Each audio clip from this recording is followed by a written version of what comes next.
ፊብሮይድ የሚባለው ሴቶች ውስጥ የሚከሰተው የማህፀን እጢ አይነትን እንዴት ነው ያለምንም ኦፕራሲዮንና ቤት ውስጥ ማከም ወይንም ደግሞ በራሱ እንዲጠፋ ማድረግ የሚቻለው ብዬ ባለፈው ቪዲዮ የሰራሁት ላይ ስለ ቫይታሚን ዲ አውርቼ ነበር ማለት ነው። አብዛኞቻቸው እዛ ላይ ጠይቃችሁኛል።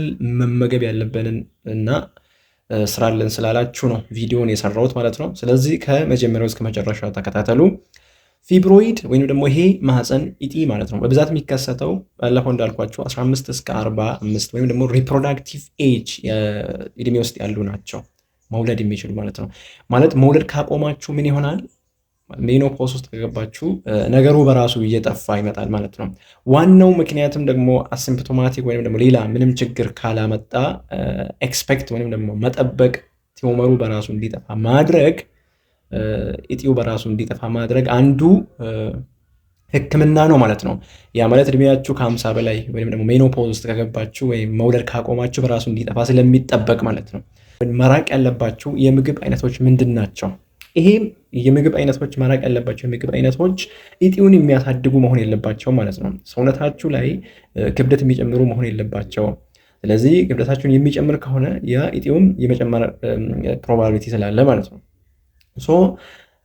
በተጨማሪም ደግሞ ኤስትሮጂን የሚባል አለ። ይሄ እጢ የኤስትሮጂን ሰንሲቲቭ ነው። ያ ማለት ሰውነታችሁ ውስጥ ኤስትሮጂን በብዛት የሚመረት ከሆነ ምንድን ነው እጢው ላይ ኢፌክቱ ምንድን ነው ማለት ነው? እንዲጨምር ነው የሚያደርገው። ስለዚህ እነዛን የኤስትሮጂን ኢፌክት ላይ ያላቸው እንደ ኤስትሮጂን የሚመሳሰል ነገር ያላቸው ምግቦችን መራቅ ይጠበቅባቸዋል። በአንደኛ ደረጃ ሶይ ቢንስ የሚባሉት የአኩሪ አተር ዝርያዎች በዘይት መልክ የሚመጡትን በተለያዩ ፎርም የሚመጡትን መራቅ። ሁለተኛ የወተት ዝርያዎችን መራቅ፣ በእርጎ መልክ አይብ፣ የተለያዩ ዝርያዎች ናቸው። ሌላ ቀይ ስጋ አንዳንዴ ያው ማብዛት የለባቸውም ስትመገቡ ማለት ነው።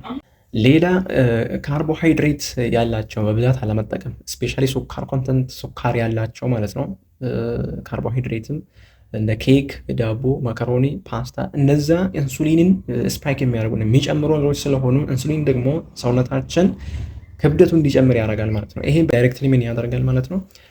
እጢው እንዲያደርግ ያደርጋል ማለት ነው። ስለዚህ እነዛን ምግቦች መራቅ ይጠበቅባቸዋል። ምንድነው መመገብ ያለባችሁ? እና አትክልት፣ ፍራፍሬ የመሳሰሉ ጎመን፣ ብሮኮሊ፣ እነ ካሌ የጎመን ዝርያዎች፣ የጥቅል ጎመን፣ የተለያዩ የጎመን ዝርያዎች ስላሉ እነሱን ፈልጋችሁ መጠቀም። ይሄንን ሰፕሊመንት ዲም የሚባለው ይሄን ሰፕሊመንት ማግኘት የሚችል ሰው ደግሞ ገዝቶ ቢጠቀም እሱም በጣም ጠቃሚ ነው ማለት ነው።